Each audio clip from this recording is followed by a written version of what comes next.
La consommatrice d'aujourd'hui n'hésite pas parfois à consacrer jusqu'à 30% de son budget personnel à son apparence. Très informée, elle est avide de nouveautés et de performances. Tout ce qui promet jeunesse et beauté mérite d'être essayé. Dans notre domaine, au bout de 5-6 ans, il faut faire un événement autour d'un produit. Généralement, cet événement, pour qu'il ait de la force, il faut partir de quelque chose qu'on fait sur la performance du produit, de la formule. C'est tout à fait fondamental si on ne veut pas qu'un produit vieillisse et qu'il s'affaiblisse face à ses concurrents. Le nouvel Elseve de L'Oréal est au Ginkgo Fortifié. Nouveau soin mousse après shampoing ultra doux des laboratoires Garnier. Innovation de la recherche L'Oréal. Une trame filmogène souple, riche en actifs nutritifs. Dès qu'on a une grande carte technologique, il faut la mettre le plus vite possible sur le marché afin d'être les premiers à prendre les premières grandes positions. Parce que quand vous êtes deuxième ou vous êtes troisième, c'est plus du tout la même chose. Vous avez le sentiment, ou les consommatrices ont le sentiment que c'est plutôt du copiage qu'autre chose. Les laboratoires, c'est le cœur de la machine. Tout part de là et tout y revient. L'Oréal emploie 1600 chercheurs, 2 fois plus en moyenne que ses concurrents. Toute la journée, les hommes du marketing appellent les labos pour leur demander un shampoing plus doux, un gel plus fixant, une couleur qui tienne mieux. Et les pharmaciens, les médecins, les biologistes de travailler pour alimenter l'insatiable marché. Les labos de L'Oréal s'investissent aussi sur des travaux de fond, recherche fondamentale et biophysique. Après 5 ans de travail, Khalid Bakar, un biologiste maison, vient de battre le record de culture de cheveux in vitro. Mission impossible, trouver le produit qui fera repousser les cheveux. Khalid Bakar se donne 20 ans pour y arriver. Il y a toujours ce souci de trouver des applications, puisque finalement, ce qui nourrit les investissements de recherche, c'est notre capacité à commercialiser des produits et à les vendre le plus largement possible. À gauche, le professeur Pierrard, spécialiste en dermatologie à l'université de Liège. Il travaille aussi pour L'Oréal, qui lui prête en échange son microscope confocal. Cet appareil est le seul au monde qui permette des mesures in vivo. L'Oréal s'en sert pour mesurer l'efficacité de ses produits. Le professeur Pierrard pour mener ses recherches sur le cancer de la peau. Les chercheurs d'il y a encore un quart de siècle étaient peut-être des chercheurs qui étaient dans des tours d'ivoire. Ils étaient protégés. À cette époque, il y avait des financements qui étaient relativement faciles. À l'heure actuelle, la société ne nous offre pas la possibilité de nous équiper avec des fonds publics. Pour les grandes découvertes, priorité aux produits de luxe, vendus plus cher pour amortir les coûts de recherche. Exemple, les liposomes. Après 25 ans de recherche, L'Oréal lance Niosome, 350 francs le pot. C'est le jackpot. 3 ans après, les fameux liposomes sont sur le marché de la grande distribution avec plénitude, 60 francs le pot. Fondamentalement, la parfumerie a toujours la prime à l'innovation. Et c'est vrai que quand Niosome est sorti, nous n'aurions jamais pu nous payer la formule Niosome dans la grande distribution. Ça n'est que 2-3 ans plus tard que l'on a pu, je dirais, trouver l'équilibre de coût de formule adaptable à nos prix de la grande distribution. Mais L'Oréal a raté la dernière révolution du marché, les acides de fruits lancés par ses concurrents. On s'est aperçu aussi qu'il y avait tout de même pour certaines peaux un peu d'intolérance, des petits risques d'irritation, de rougeur, etc. Et on ne voulait pas chez Lancôme sortir de notre philosophie du soin Lancôme, qui est une philosophie de douceur et d'efficacité. Donc on peut vivre sans acide de fruits.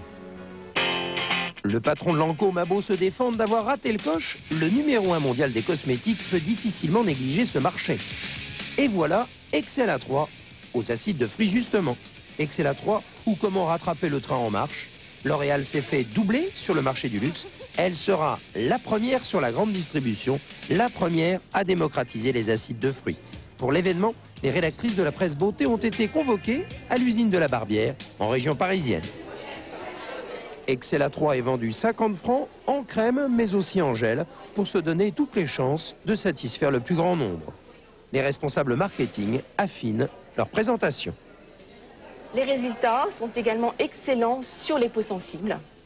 Évidemment, c'est un résultat particulièrement important à analyser et on le voit, de bons résultats, quel que soit le degré de sensibilité de la peau. Donc la démonstration est faite que le pari de l'innocuité et de la tolérance pour ce type de produit pouvait être tenu. Ce qui faisait apparemment peur à Lancôme n'a pas effrayé Plénitude. Les tests prouvent donc finalement la tolérance et l'innocuité du produit. Ça y est, la machine de guerre est lancée. Excel A3 est désormais une carte maîtresse contre les concurrents en France et dans le monde. Comme les autres produits de L'Oréal, elle sera internationale et le plus vite possible. Comme vous le dites, il faut partir en force. Donc on mettra tout le surplus. Et c'est là où il faut mobiliser toutes les forces de vente pour effectivement continuer l'effort tout au long de l'année. On ramènera quand même les gens de Nivea là où il faut. Vous avez 3 points de part de marché à regagner. Qu'est-ce que vous... En ligne de mire, les États-Unis. Là-bas, les acides de fruits font un tabac. L'Oréal a déjà testé le marché. Ils sont confiants. Aux États-Unis 65% des femmes américaines ont déclaré vouloir remplacer leurs produits habituels par Excel, ce qui est pas banal. Elles ont tout à fait raison. Donc nous sommes très confiants et bon, comme vous le savez, nous sommes numéro 2 sur le marché américain dans les derniers produits blancs. Donc je pense que la pierre Excel devrait contribuer à notre ambition d'être numéro 1 le plus vite possible. D'accord. Nous sommes obsédés avec la croissance, donc nous nous donnons les moyens de le faire. Aujourd'hui, faire la croissance, ça demande toujours plus d'efforts, toujours plus d'investissement en recherche, toujours plus d'investissement en publicité. Le tout est de dégager les moyens pour pouvoir le faire. Mais nous maintenons absolument cette idée-là. Qui croit entre dans une spirale vertueuse, c'est certain, c'est difficile. Il ne faut pas qu'il y ait de marques fainéantes, comme disait un jour François Dalle. Il faut que chacune des marques sente l'aiguillon de la concurrence. Les concurrents, c'est sur le terrain qu'on les affronte. Chaque jour, à chaque minute, ils sont dans le monde 3000 représentants, comme Philippe Missakian, à se battre contre eux. Leur obsession à tous, le chiffre. Pour toutes ces marques, un seul interlocuteur, le directeur du magasin. Tous les jours, il faut le convaincre et négocier. Pas facile. Les problèmes essentiels sont des problèmes de stockage. Donc nous, on a forcément des objectifs de chiffre d'affaires. Le magasin aussi a des objectifs de chiffre d'affaires, mais il a aussi un stock. Donc quand nous, on met beaucoup de marchandises en stock, ce stock coûte beaucoup d'argent aux clients. Donc si le magasin ne tourne pas au niveau des rotations, eh bien ça va lui coûter très très cher au niveau des stocks. Et là, ça va pas lui plaire et forcément, il va pas être content. Il faut qu'on fasse tout pour que ça aille bien. Dans la grande distribution, les concurrents s'appellent Procter & Gamble, Unilever, les deux géants américains. Il y a aussi Beiersdorf, la firme allemande, et Gips. Et ils ne font pas de cadeaux. Ok, right. Autre pareil. Tu peux juste trouver le jeune, ce serait impeccable, c'est tout. Après, je t'emmerde plus. Tu veux que je l'appelle? Ah ouais, que je sache où je le monte parce que... Qu'est-ce que vous faites là? Là, je suis en train de monter un display maquillage. Pour le mettre où? Pour le mettre à la place de notre cher ami Gips, les produits Motzer. Ici. Ils vont être d'accord? Ah bah, on a chacun un passage à louer, un endroit à louer par semaine. Donc on paie pour les avoir. Donc cette fois-ci, c'est moi. Donc je prépare le display pour. Alors attendez. En termes de vente, qu'est-ce que ça veut dire une tête de gondole? C'est intéressant? Les rotations sont multipliées par 4 en moyenne, quand on met en tête de gondole. Il faut qu'elles soient mises à la bonne période, il ne faut pas que ce soit pendant les vacances, plutôt en fin de mois. Parce qu'en général, les clients on leur paie en fin de mois, donc c'est toujours mieux de le mettre en fin de mois. Et tout le monde veut les mêmes périodes, alors comment ça se passe entre concurrents? Ça se passe. Ça se passe. C'est à nous d'être plus persuasifs que le concurrent. On a les produits qu'il faut, au moment où il faut, avec la publicité qui suit, avec les budgets qui suivent, avec les renforts promotionnels qui suivent. Et puis ça passe. Ou ça casse. Hein. En général, il faut tout faire pour que ça passe. Oh putain.